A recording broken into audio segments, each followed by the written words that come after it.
Title is The Errors of Uzzah.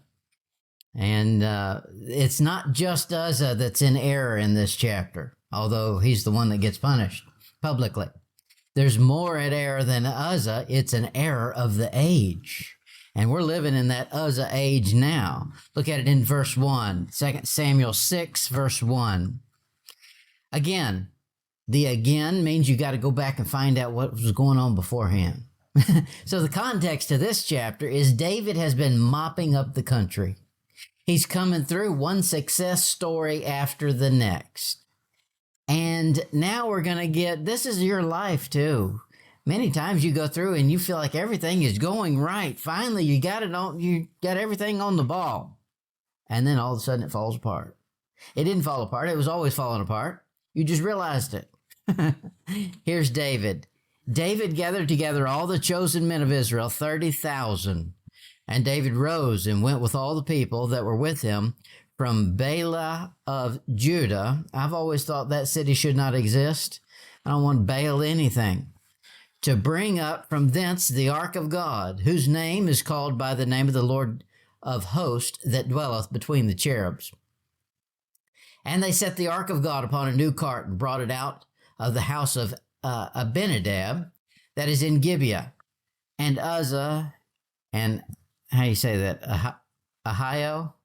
No, Ohio. Yeah, that one. The son of Abinadab drave the new cart. And they brought it out of the house of Abinadab, which was at Gibeah, according to accompanying the ark of God. And Ohio went before the ark, and David and all the house of Israel played before the Lord on all manner of instruments made of fir wood, even on harps and on psalteries and on timbrels, on cornets and on cymbals.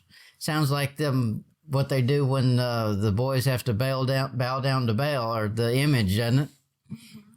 Verse 6, and when they came to Nachon's threshing floor, Uzzah put forth his hand to the ark of God and took hold of it, for the oxen shook it.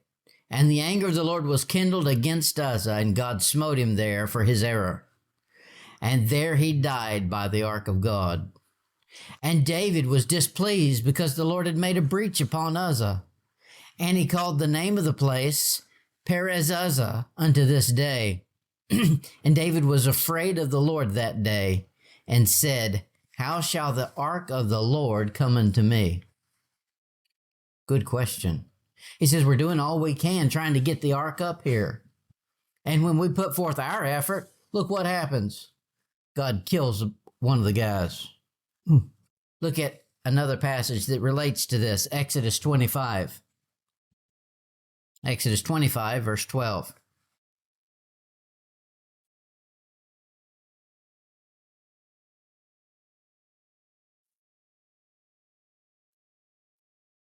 Exodus 25, verse 12.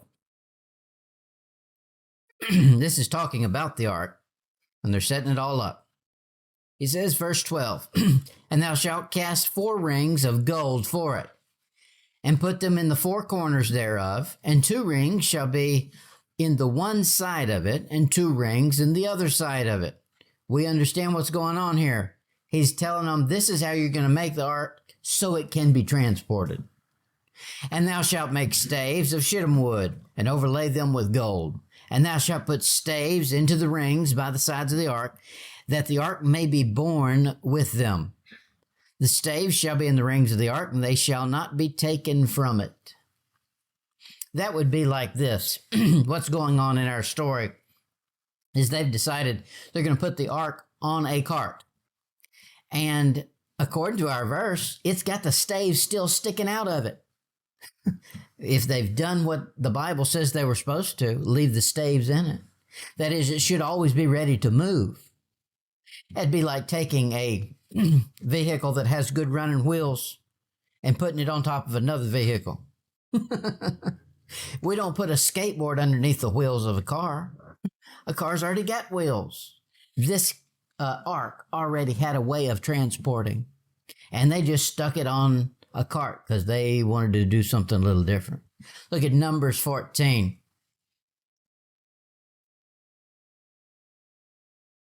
Numbers 14. not 14, Numbers 4, verse 15. Numbers 4, verse 15.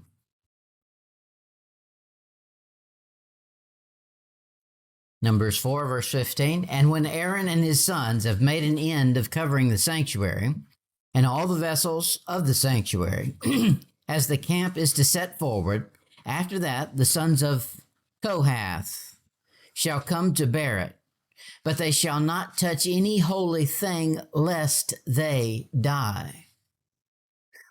The only thing these boys are allowed to do is grab the sticks and put it on their shoulders.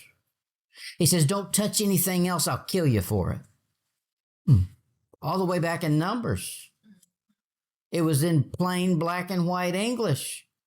Of course, not English, but they should have known this.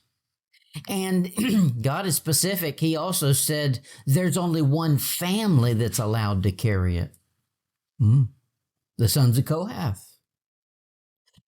Just because the Philistines appeared to have gotten away with toting it around, doesn't mean that God was approving of it.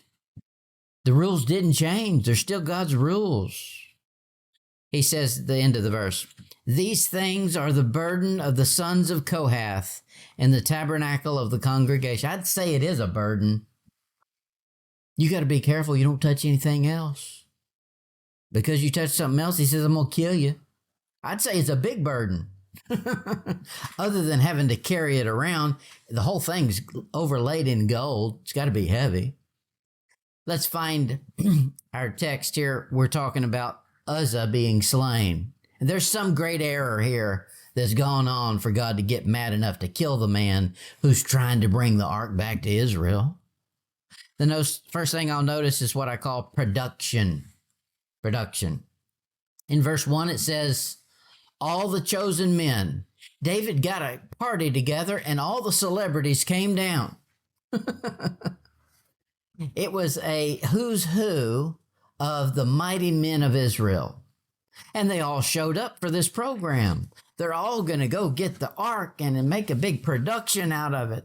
And that sounds like modern church today. It's become a big production. You know, if you're doing something right for God, you can do it with one person or no persons around. And usually the big production makes it even harder to do right for God because you want to start doing it for your neighbor. Do it right for God. He says, all the chosen men, 30,000. He brought his mega church with him. And they're going to come down there and they're going to show everybody how it's done. The next thing I'll see, I'm going to move fast, is progressive. This was not the old style system. This was not the ark worship service that you had seen in the past. They're going to make it new and improved and better than it's ever been. Look at verse 3. They put on a new cart. All right. We've got a newfangled technology your grandpa didn't know anything about.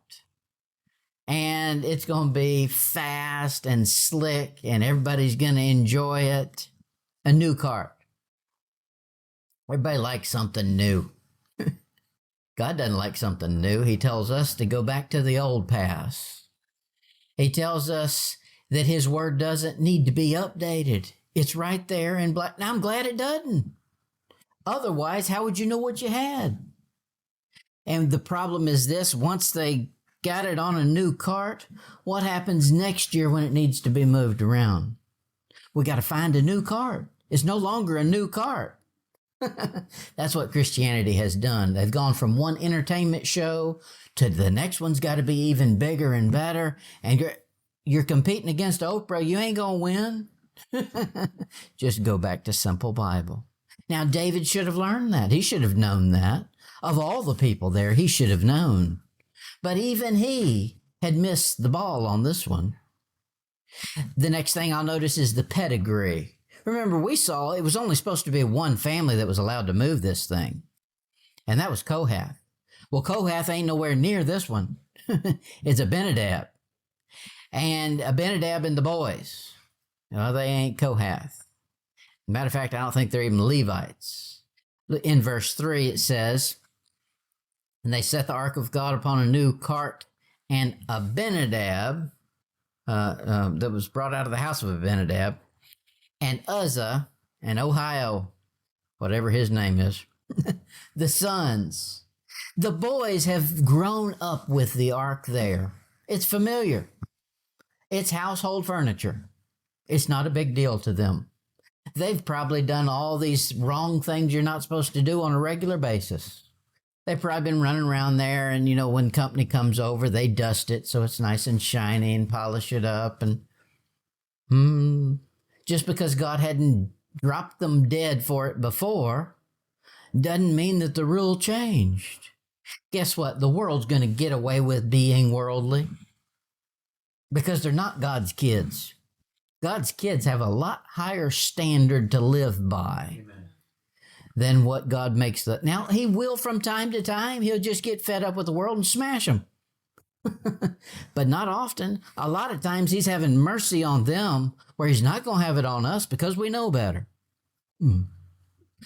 Uzzah, the name means this: strength. Ohio, that's not how you say it, but the other brother, his name means friendly. Now, doesn't that sound like a conference you want to go to? The strength and friendly. That's what they want to judge a church by, is it was a friendly church. Well, it's headed for doom.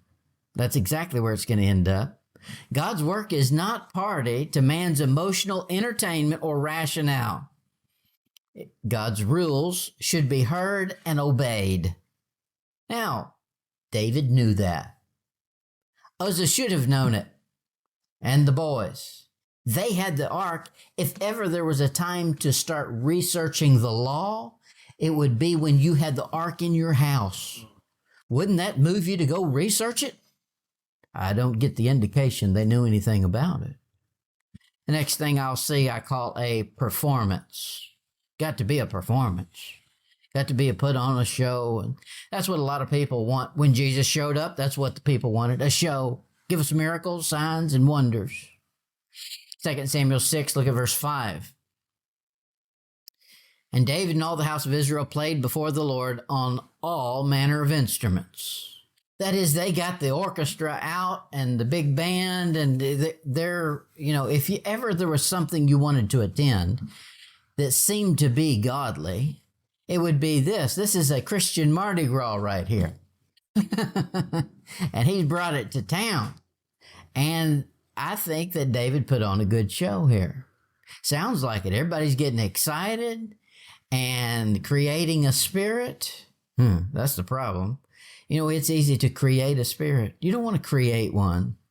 You want to get God's spirit in on it. The next thing I'll see is, what's the precedent for doing this? Why are they doing it like this?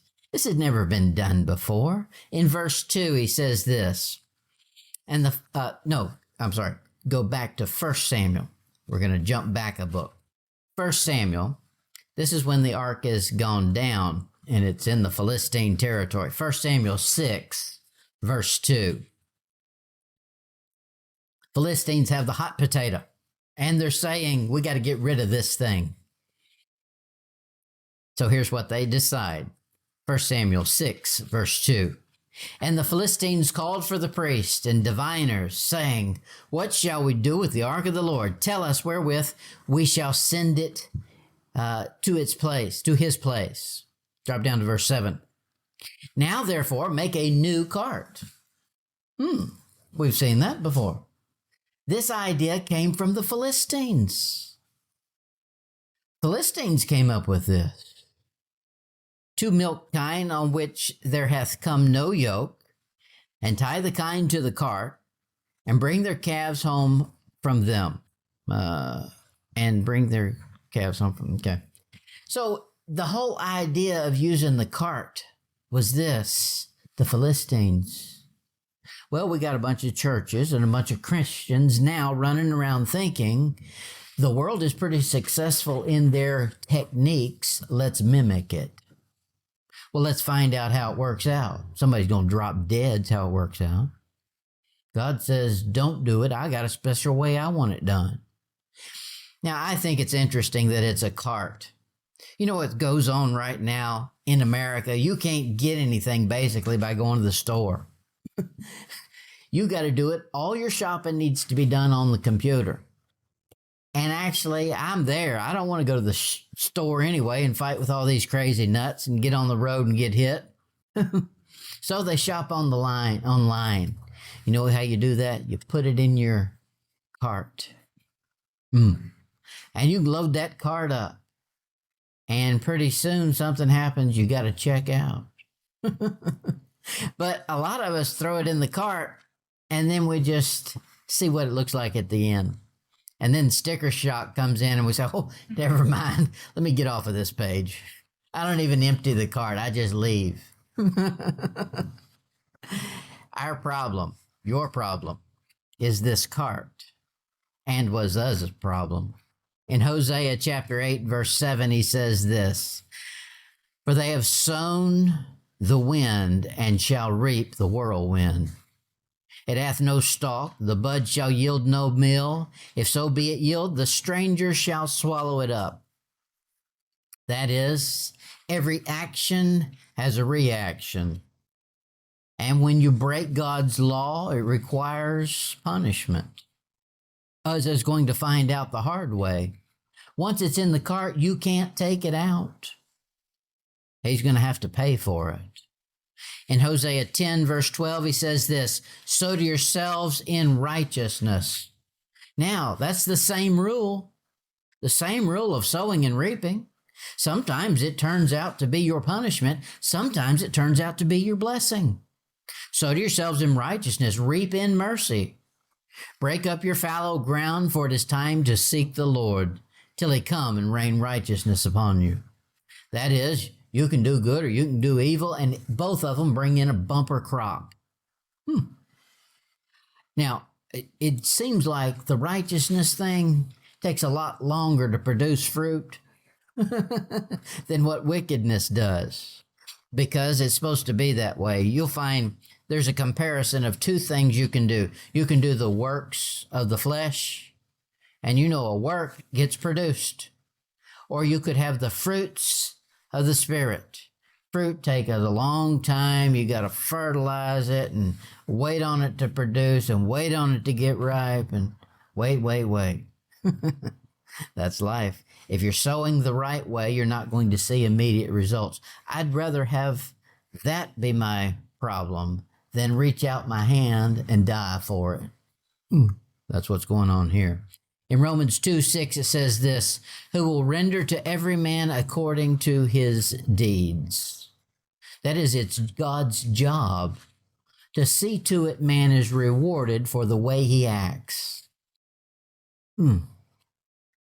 That's a message not preached anymore. I know there's mercy and forgiveness with God, but that's based on how you act.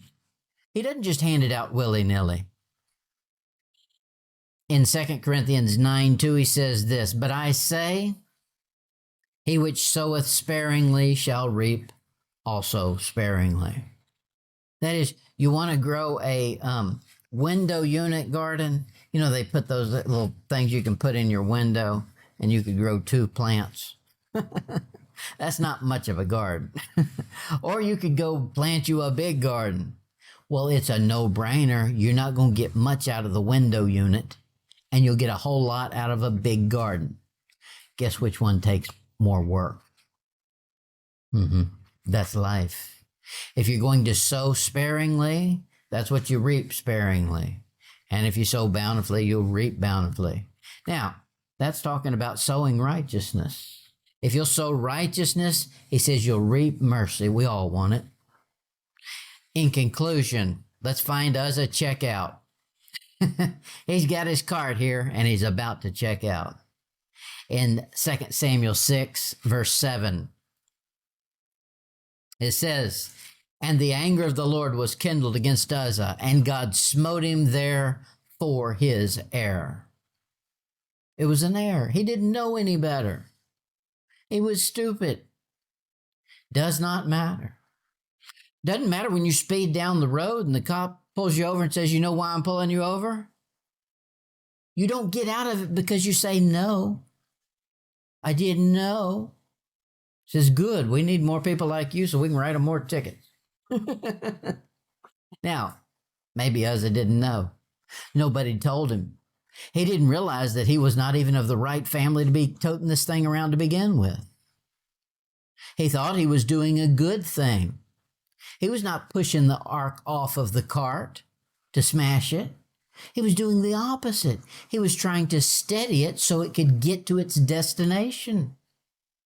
He thought he was doing something good, but he wasn't. Notice where they were. They were at Nacon's, how do you say that? Yeah, Nacon's. Nacon's threshing floor. You know what happens at a threshing floor? The grain comes in there and they beat it. And they throw it up in the air and the chaff flows away and the wheat comes down. And that's the part you want. Same thing's going to happen here. God says, we're at the threshing floor now. I'm going to do what gets done at a threshing floor. So the unholy person gets threshed. And that's exactly what's happening. Uzzah thought the ground of the threshing floor was less holy than his own hand.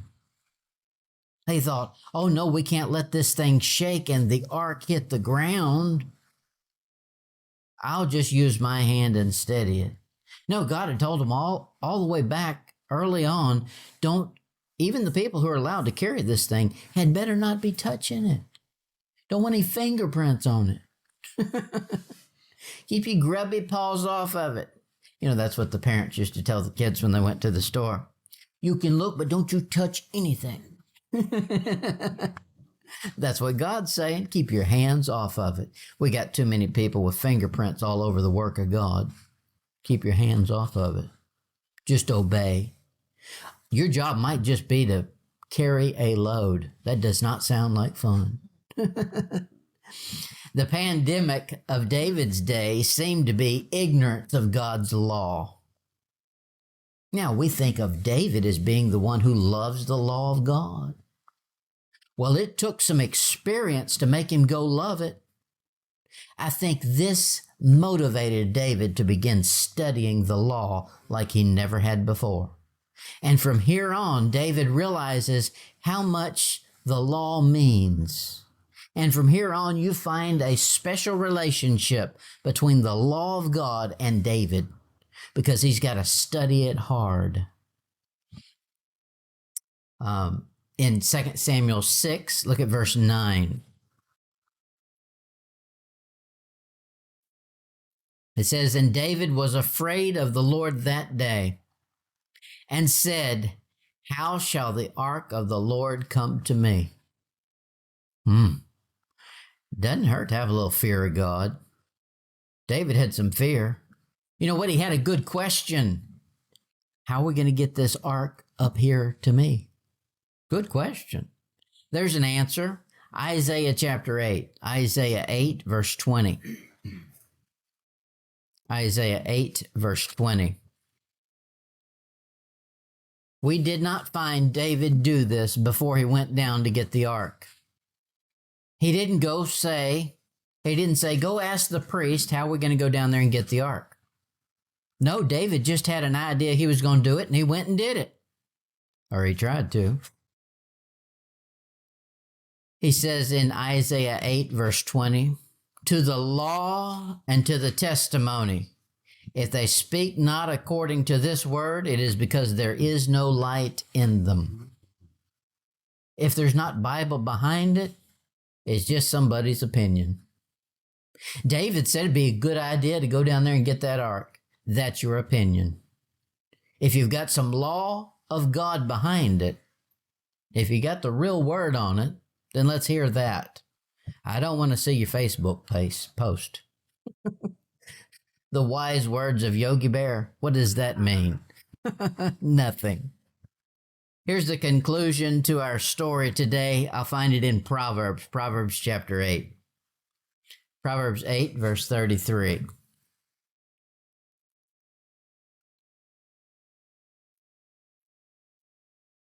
Everybody knows my pat answer to everything is this. The answer is always Bible and more Bible.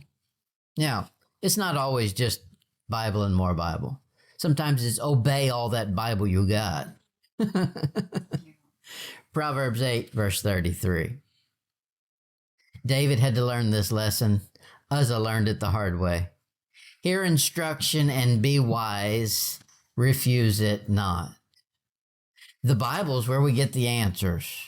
David finally got the answers. Now, if ever you find a character in the Bible that loves the Word of God, it's David. You know, the longest chapter, it's all about how much he loves the law of God. Why? Because he had an instant in life that scared him literally almost to death. If we go through this life and are blind to the things that are going on, we won't be scared to death. But when you get scared, sometimes that's an instigation of God to make you come admire his law.